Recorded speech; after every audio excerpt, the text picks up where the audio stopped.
जय हिंद दोस्तों।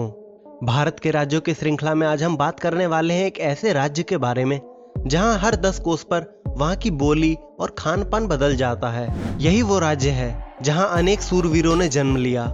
यहीं पे विश्व का सबसे बड़ा मेला भी लगता है। इसी राज्य ने भारत को कई प्रधानमंत्रियों से मिलाया है और विश्व का सबसे प्राचीन शहर इसी राज्य में है।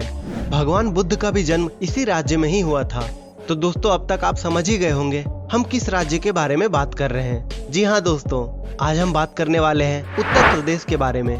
देश में हर राज्य की अपनी खुद की पहचान होती है। कुछ राज्य बहुत ही बड़े होते हैं तो कुछ बहुत ही छोटे हैं। हर राज्य की अलग अलग विशेषता होती है। उसी तरह उत्तर प्रदेश की भी अपनी विशेषता है। यह राज्य बहुत ही बड़ा है और क्षेत्रफल की दृष्टि से देखा जाए तो इस राज्य का देश में चौथा नंबर आता है। उत्तर प्रदेश एक पवित्र और महान राज्य है क्योंकि इस राज्य की जमीन पर भगवान श्री राम का जन्म हुआ था। उनकी अयोध्या इसी उत्तर प्रदेश में है। भगवान श्री कृष्ण की मथुरा भी इसी राज्य में है। इसी पावन और पवित्र भूमि की जानकारी हम आपको इस वीडियो में देने वाले हैं, तो बने रहें वीडियो के अंत तक। और स्वागत है आप सभी का हमारे चैनल इंडीपीडिया में। यदि आपने अभी तक हमारे इस चैनल को सब्सक्राइब नहीं किया तो अवश्य कर लें ताकि आप भारत और उनके राज्यों को और भी अच्छे तरीके से जान सके।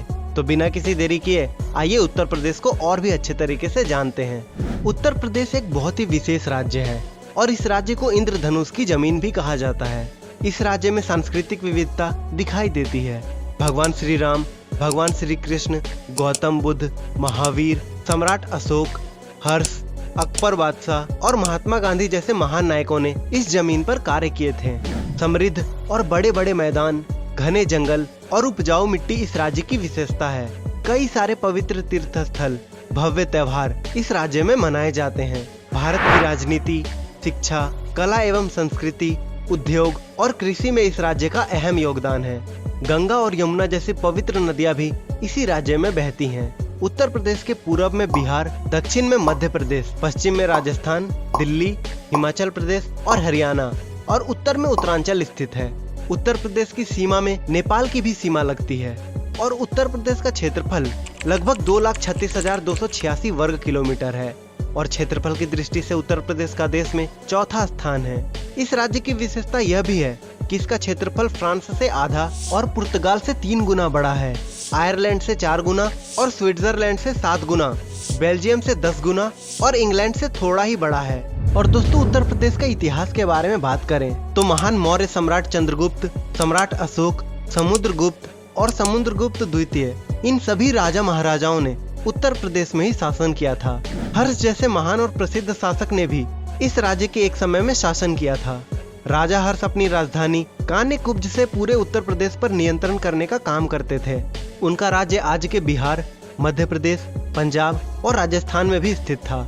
ईसा पूर्व 6ठी सदी के दौरान वैदिक धर्म पूरी तरह से ब्राह्मण लोगों का हो चुका था, जिसकी वजह से ईसा पूर्व 2री सदी तक जिसका रूप पूरी तरह से हिंदू धर्म में परिवर्तित हो चुका था। इसी समय के दौरान यानी ईसा पूर्व 6ठी और 4थी सदी के दौरान गौतम बुद्ध ने भी वाराणसी के सारनाथ में पहली बार धर्म उपदेश किया था।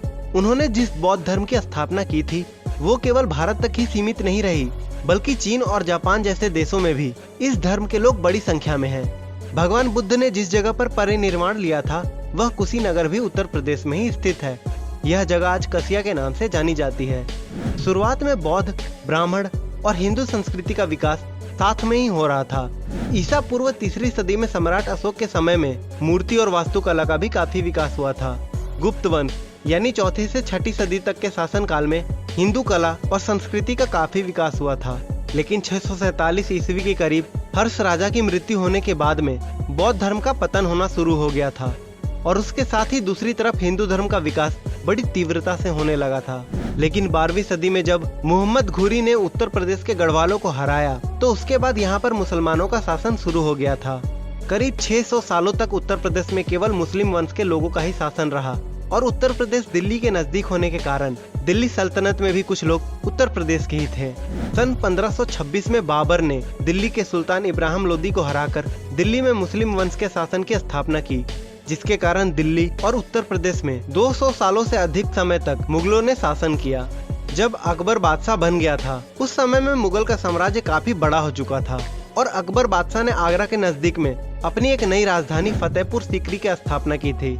अकबर के पोते शाहजहां ने अपनी पत्नी की याद में आगरा में दुनिया का सबसे खूबसूरत इमारत ताजमहल बनाया था। शाहजहां ने आगरा और दिल्ली में बहुत सारी इमारतों का निर्माण किया था। 18वीं सदी और 19वीं सदी के मध्य में 75 साल के समय में ईस्ट इंडिया कंपनी ने उत्तर प्रदेश का पूरा हिस्सा कब्जे में ले लिया था। शुरुआत में लोग इस प्रांत को आगरा प्रेसिडेंसी कहते थे। ईस्ट इंडिया कंपनी ने सन 1856 में अवध को अपने कब्जे में कर लिया था और सन 1877 में उत्तर पश्चिमी प्रांत का हिस्सा बना दिया। सन 1950 में जिस तरह से उत्तर प्रदेश का निर्माण किया गया था, ठीक उसी तरह का उत्तर प्रदेश उस समय के अंग्रेजों ने बनाया था। जब 1880 के दौरान भारतीय राष्ट्रवाद की शुरुआत होने लगी थी, उस वक्त उत्तर प्रदेश का भी बहुत महत्वपूर्ण योगदान था। अंग्रेजों के समय में संयुक्त प्रांत में कैनाल, रेलवे और अन्य तरह के यातायात का विकास किया गया। अंग्रेजों ने शिक्षा पर जोर देते हुए नए कॉलेज और यूनिवर्सिटीज की स्थापना की थी। सन 1947 में देश को आजादी मिलने के बाद में संयुक्त प्रांत को भारत में शामिल कर लिया गया था। 2 साल बाद टेहरी गढ़वाल राज्य, रामपुर, वाराणसी को भी संयुक्त प्रांत का हिस्सा बना दिया गया था। सन 1950 में भारत का नया संविधान बनने के बाद संयुक्त प्रांत का नाम बदलकर उत्तर प्रदेश कर दिया गया। उत्तर प्रदेश का देश में आजादी से लेकर आज तक बहुत ही महत्वपूर्ण स्थान रहा है। इस राज्य ने जवाहरलाल नेहरू, इंदिरा गांधी, अटल बिहारी वाजपेयी जैसे प्रधानमंत्री इस देश को दिए। इस राज्य को हिंदी भाषा का राज्य भी कहा जाता है। और अगर यहाँ की बोलियों की बात की जाए तो यहाँ बुंदेली, ब्रज भाषा, कन्नौजी बोली, कौरवी यानी खड़ी बोली, अवधी, बघेली और भोजपुरी बोली जाती है। अगर उत्तर प्रदेश की अर्थव्यवस्था की बात की जाए तो भारत के सभी राज्यों में उत्तर प्रदेश की अर्थव्यवस्था तीसरी सबसे बड़ी अर्थव्यवस्था है। वर्ष 2022-23 के लिए राज्य की nominal GDP 270 billion US dollar है। उत्तर प्रदेश की शहरी आबादी 4 करोड़ से भी अधिक है। 2011 की जनसंख्या रिपोर्ट के अनुसार उत्तर प्रदेश की 22.76% जनसंख्या शहरी क्षेत्रों में रहती है। जब 2000 में उत्तराखंड को राज्य से अलग कर दिया गया, तब नया उत्तर प्रदेश पुराने उत्तर प्रदेश के आर्थिक उत्पादन का लगभग 92% उत्पादन करता था। अगर उत्तर प्रदेश की संस्कृति की बात की जाए तो रीति रिवाजों और परंपराओं की विस्तृत श्रृंखला का एक मिश्रण उत्तर प्रदेश पर्यटन ने राज्य की सांस्कृतिक विविधता की जातीयता को बनाए रखने के लिए रचनात्मक प्रयास किए हैं। राज्य के लोग बहुत सारे लोक नृत्यों का अभ्यास करते हैं, जहां रासलीला सबसे प्रसिद्ध है। इस अधिनियम में लोग भगवान श्री कृष्ण के जीवन से उनकी गोपियों और साथियों के साथ एक नाटक प्रस्तुत करते हैं। इसी तरह रामलीला भगवान श्री राम की कहानी को चित्रित करने के लिए लोकप्रिय है। आमतौर पर हिंदू और इस्लाम पूरे उत्तर प्रदेश में सबसे अधिक प्रचलित धर्म है। यहाँ की महिलाओं की शान साड़ी और ब्लाउज से बढ़ जाती है, जबकि पुरुष धोती कुर्ता या कुर्ता पजामा पहनना पसंद करते हैं। कुछ मुस्लिम महिलाएं पर्दा करती हैं। अलीगढ़ जैसे शहरों में पुरुष अभी भी शेरवानी पहनते हैं। दोस्तों, भारतीय व्यंजन लंबे समय से अपने आश्चर्यजनक विविध प्रकार के व्यंजनों के लिए प्रतिष्ठित है और उत्तर प्रदेश संस्कृति और परंपरा के लंबे इतिहास के साथ 2 सबसे लोकप्रिय व्यंजन का घर है। ये अवधी और मुगल है। अवधी व्यंजन शायद राज्य के अवध क्षेत्र से प्रभावित है और मुगल व्यंजन को किसी परिचय की आवश्यकता नहीं है, क्योंकि नवाबों द्वारा बनाए गए कई व्यंजन दुनिया भर के मेन्यू में शामिल है।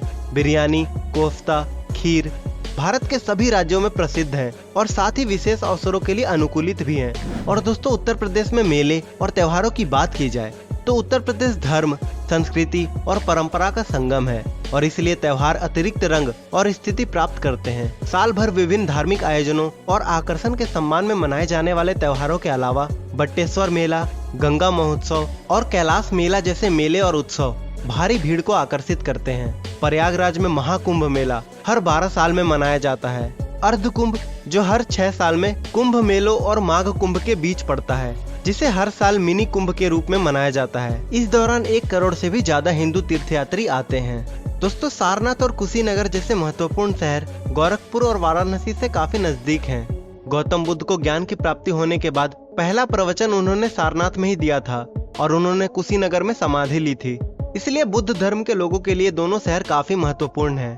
सारनाथ में अशोक स्तंभ है और यह सम्राट अशोक का महत्वपूर्ण शहर भी था। वाराणसी से केवल 80 किलोमीटर की दूरी पर गाजीपुर शहर है। यह शहर इसके घाटी के लिए काफी प्रसिद्ध है। इसके साथ ही उत्तर प्रदेश राज्य की राजधानी लखनऊ में भी कई सुंदर स्मारक है। इस शहर में औध समय के दौरान अंग्रेजों के रहने के क्वार्टर के अवशेष देखने को मिलते हैं। वाराणसी शहर यहाँ के घाट के लिए काफी प्रसिद्ध है। पर्यटन को बढ़ावा देने के लिए सन 1972 में पर्यटन निदेशालय की स्थापना की गई थी। इस राज्य की पृष्ठभूमि बहुत ही गहरी और लंबी है। लंबे समय से यहाँ पर कई तरह के लोग आए और चले गए। लेकिन जाते जाते उन्होंने अपनी संस्कृति, वास्तुकला इस राज्य को विरासत में दे दी। इसलिए यहाँ पर कई तरह के मंदिर, ऐतिहासिक स्मारक और प्राचीन विहार नजर आते हैं। दोस्तों, यह राज्य इतना बड़ा है कि इसकी पूरी जानकारी एक ही वीडियो में कवर करना काफी मुश्किल भरा है। यदि आप उत्तर प्रदेश के बारे में कुछ और जानते हैं तो हमें कमेंट करके जरूर बताएं, ताकि हम उत्तर प्रदेश के लिए एक और वीडियो बना सकें। यदि आपको यह वीडियो पसंद आई हो तो इसे एक लाइक करें, और यदि आप चैनल पर नए हैं और अभी तक हमारे इंडिपीडिया चैनल को सब्सक्राइब नहीं किया तो अवश्य कर लें, ताकि आप भारत और उनके राज्यों के साथ हमेशा जुड़े रहें। तो दोस्तों, आज के लिए इतना ही। जल्द ही मिलेंगे एक और नई राज्य की जानकारी के साथ। जय हिंद।